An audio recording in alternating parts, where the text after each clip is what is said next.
давлати Хорезм ва болоравии он.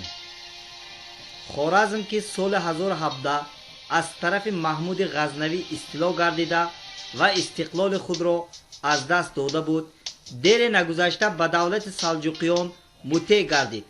ҳукмдори Салҷуқиён Маликшоҳ яке аз маъмурони худ Ануштегинро ноиби Хорезм таъин намуд.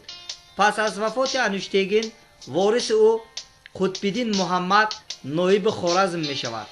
ҳарчанд ӯ унвони Хорезмшоҳро барқарор карда бо ҳамин ном бузургдор шавад ҳам, аммо ҳамчун ноиби садоқатманди Султон Санҷар боқӣ монда буд. мубориза барои истиқлолияти Хорезм аз чоряки дуюми асри 12 оғоз меёбад.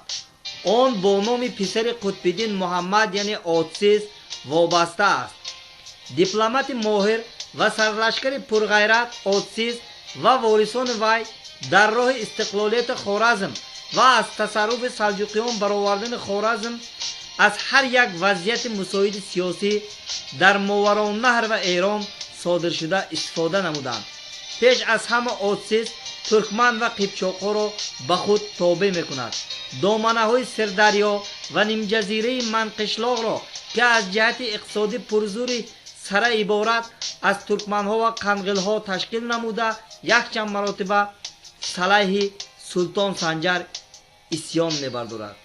ҳамин тавр Отсиз аз сарзамин аз соҳили баҳри Каспӣ то миёнаҳои Сирдарё пойдевори давлатеро ки баъдтар ба сифати давлати бузурги Хорезмшоҳиён шӯҳрат ёфта буд, барпо намуд. сиёсати Отсизро ворисони ӯ Эларслон ва Такаш давом медиҳанд. дар нимаи дуюми асри 12 вазъияти сиёсӣ дар Моваронаҳр ва Хуросон боз ҳам тезитун мегардад.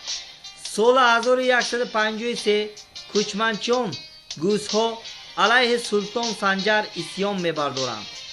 дар асари ин давлати Салҷуқиён дучори зарбаи шадид гашта пароканда мешавад.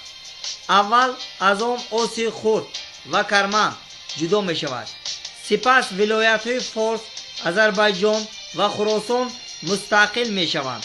дар чунин вазъияти сиёсӣ бешубҳа доираи ҳукмронии Хорезм васеъ гардида истиқлолияти он мустаҳкам карда мешавад. давлати Хорезм хусусан дар давраи ҳукмронии набираи Отсиз Такаш хеле васеъ мешавад. соли 1187 соли 1193 Такаш шаҳри Нишопур, Рай ва Марвро бо тасарруфи худ медарорад. соли 1194 бошад ба Султони Салҷуқиён Туғрал зарбаи ҳалокатовар зада Эронро мутеъи Хорезм месозад. пас аз Такаш писари ӯ Султон Муҳаммад низ сиёсати васеъ намудани давлати Хорезмро давом медиҳад. аз соли 2006 сар карда ба озод кардани Моваронаҳр аз тасарруфи қарохитоиён шурӯъ мекунад. соли 1210 дар водии Талақ қарохитоиё ба мағлубият дучор мешавад.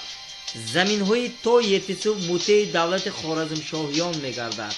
ҳамин тавр дар ибтидои асри 12 Хорезм ба давлати бузурги соҳиби сарзамини азиме табдил меёбад.